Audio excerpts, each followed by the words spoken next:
Hey everybody, Tony D with a quick hot take. Andy No is testifying here I on have worked Capitol Hill. undercover for months in Portland and Ooh, other that was loud. cities, and I've seen with my own eyes how hundreds of so called protesters work together to carry out acts of organized criminality against government and civilians.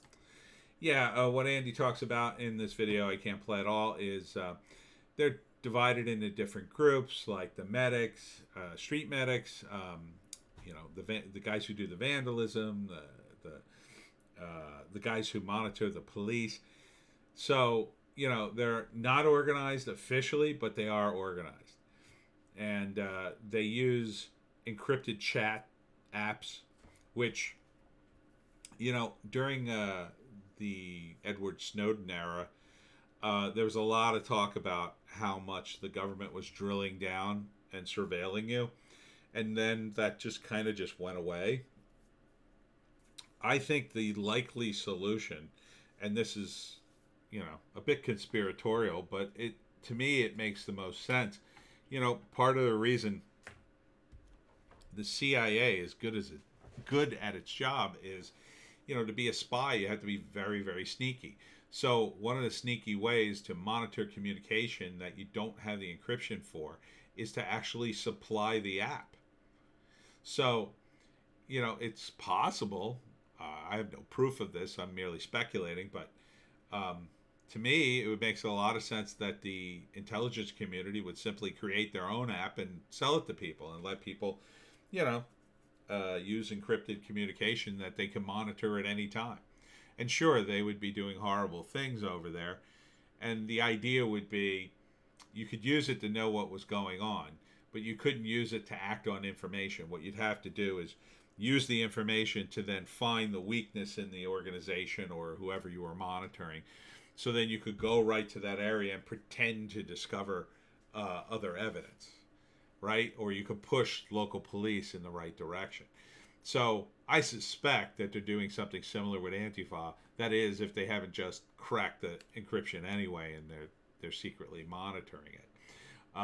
They wouldn't want to give away the game right away anyway. They'd want to accumulate a lot of information and keep it going as long as possible, as long as the organization you're trying to break doesn't know you're monitoring them. It's a useful tool.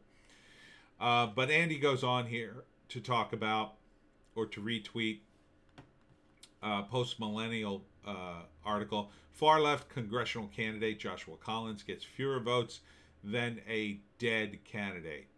He raised hundreds of thousands for a sketchy campaign managed by his wife. Okay. Well, there you go. According to Jason Rantz on KTTH Radio, prosecutors just filed a first-degree murder charge against Marcel Levin Long for murdering 19-year-old Lorenzo Anderson at CHOP. Activists and a council member said it was, or implied it was, a right-wing attack fueled by Trump. They were, of course, wrong again. This is the kind of stuff they do all day, and their supporters. This handsome gentleman was part of the D.C. riots, and he's been charged with a bunch of stuff. Today, he restated his support for Antifa in his own press conference, which I would love to play for you, but I'm sure he might, object to that. So this is the truck they tried to stop today. And what they did was they put a mini bike in front of the truck, and the kid sort of threw his bike in front of the truck and started screaming at him. The guy freaked out because of Antifa guys everywhere, and he just pushed the bike along down the street and took off, smashed through a barrier these woke tards had set up. I mean, it's ridiculous what the cops are allowing them to do.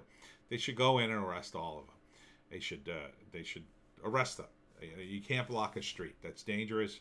It's not fair. They attacked a police union hall or union building. Uh, this is it's unbelievable. Um, when you attack a police building, you wouldn't get away with that in Philadelphia. I'll tell you right now. But they're doing it. And Andy No continues to expose the people who do stuff like this. Isaac Martin, 31, charged with attempted assault on an officer and more in relation to an Antifa riot. That's pretty big. That is real big. Lisa Marie Webb, 28, charged with felony riot and interfering with a police officer and more. Not sure what felony riot gets you, but doesn't sound good. Does not sound good. Andy had talked about PNW Youth Liberation Front at the hearing, and they're bragging online about it. Here they block streets with cars. Again, something that should, they make these makeshift barriers. And more damage from Antifa, statues, buildings, fountains. It's seemingly endless. So, you got to wonder why the Democrats would be for this, as they seem to be.